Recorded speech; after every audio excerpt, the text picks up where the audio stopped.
अनुग्रहित दिन के लिए प्रभु का धन्यवाद करते हैं और सारी महिमा प्रभु को देते हुए आप सभी का वचन की इस सेवा में स्वागत करते हैं। आज हम वचन के जिस भाग पर मनन कर रहे हैं वो है भजन संगीता 23 उसके चौथे वाक्य से, जो इस प्रकार है।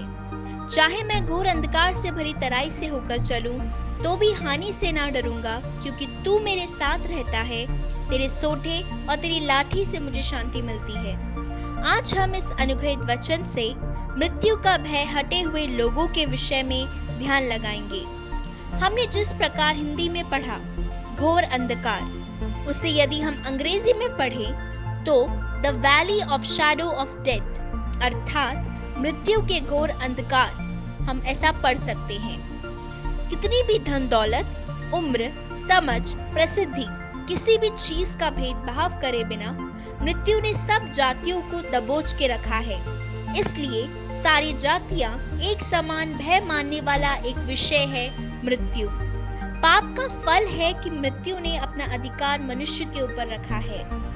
ऐसा कहा जाता है कि किसी ने एक बार मृत्यु से पूछा, हे मृत्यु, तो इस संसार में सबसे सामर्थी है? तब मृत्यु ने उसे इस प्रकार उत्तर दिया, मैं एक समय तक इस संसार में सामर्थी था। मैंने सभी सामर्थियों को निगल डाला। ऐसे जब मैं मनुष्य के ऊपर अपना अधिकार जमा रहा था, एक दिन यीशु नासरी नाम के व्यक्ति पर भी मैंने अपने अधिकार को जमाया।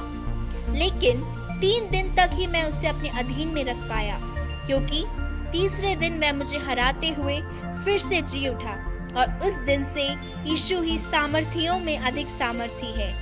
ऐसा मृत्यु ने उसे उत्तर दिया। हे मृत्यु, तेरा जय कहाँ है? कहते हुए विजय की ललकार के साथ यीशु जी उठे। इसलिए यीशु में विश्वास रख पाप क्षमा पाए हुए सभी मृत्यु का भय हटाकर जय के साथ अपना जीवन जी सकते हैं। मृत्यु के बाद भी जी उठने की प्रतीक्षा के साथ वह मृत्यु पर विजय पाते हैं। मिस्र देश में एक व्यक्ति था जिसका नाम था हिलेरियो। हिलेरियो 15 वर्ष के थे जब उनके पिता का निधन हो गया। माता पहले से ही नहीं थी। पिता उनके लिए काफी संपत्ति छोड़कर गए थे। संपत्ति संबंधियों में बांटकर स्वयं भूमि में ही जीवन यापन करने का उन्होंने निश्चय किया। जिस स्थान पर हिलेरियो ने डेरा डाला था, वह स्थान समुद्र तट से दूर घने जंगल में था, जहां डाकू का भय हमेशा बना रहता था। हिलेरियो के शुभ चिंतकों ने उस स्थान पर न रहने का आग्रह किया, किंतु हिलेरियो का आत्मबल बड़ा हुआ था। मृत्यु से भी वह भयभीत होने वाले नहीं थे। जैसे कि मित्रों की आशंका थी, एक दिन कई लोग वहां एकत्रित हो गए और हिलेरियो से पूछने लगे, तुम वन में अकेले रहते हो? यदि कोई तुम्हें कष्ट पहुंचाकर तुम्हारा सारा सामान उठाकर ले जाए तो? हिलेरियो ने उत्तर दिया, जहां तक सामान का प्रश्न है, मेरे पास है ही क्या? पहनने के 2 कपड़े और लौटा, यदि उनकी भी आवश्यकता हो तो मैं आप ही देने के लिए तैयार हूँ। वह बोले, यदि कुछ डाकू जो इन जंगलों में निवास करते हैं तुम्हें अपने कार्य में बाधा समझकर तुम्हें मौत के घाट उतार दे तो तुम सहायता के लिए किसको पुकारोगे? वह बोले, जान से मारना है तो मार दे, मैं सहायता के लिए किसी को नहीं पुकारूंगा। जीवन में मरना तो एक ही बार है। जब कभी मैं समय आएगा मैं उसको हृदय से स्वागत करूंगा।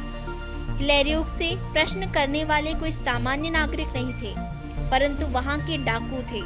वह उसका उत्तर सुनकर चकित रह गए और वह समूह वहां से चलता बना। पिछले दिन मैंने दिल को छूने वाले एक समाचार पढ़ा। एक 8 महीने की गर्भवती युवती ने अपनी गर्भवती दोस्त के गर्भ में कुछ समस्या हो गई सुनकर उसके गर्भ में भी कुछ समस्या हो जाएगी ऐसा भय उसके अंदर आ गया। उस पूर्ण गर्भवती स्त्री ने अपने गर्भ को नाश करने के लिए दवाइयां ले ली और इस कारण गर्भ में पल रहे उस नन्हे बच्चे के साथ उस स्त्री की भी मृत्यु हो गई। इब्रानियों 2 अध्याय के 9वें, 14वें और 15वें वाक्यों को हम पढ़े तो हम समझ सकते हैं कि मसीह यीशु ने अपने मृत्यु के द्वारा मृत्यु पर अधिकार रखने वाले शैतान को हमेशा हमेशा के लिए मिटा डाला और इस प्रकार जीवन भर मृत्यु के भय के अधीन होकर जीने वाले मनुष्यों को भी बचा लिया।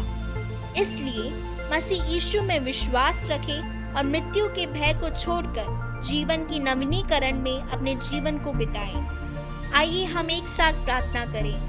हे हमारे स्वर्गीय पिता, आज सुबह यदि किसी भी व्यक्ति को मृत्यु का भय सता रहा हो तो यीशु मसीह के नाम से वह भय दूर होने पाए। क्षमा प्राप्त कर जीवन की नवीनीकरण में जीने में आप उनकी सहायता करें। यीशु मसीह के नाम से हम मांगते हैं, आमीन। परमेश्वर इन वचनों के द्वारा आपको बहुतायत से आशीष दे। प्रभु की स्तुति हो। जय मसीह की।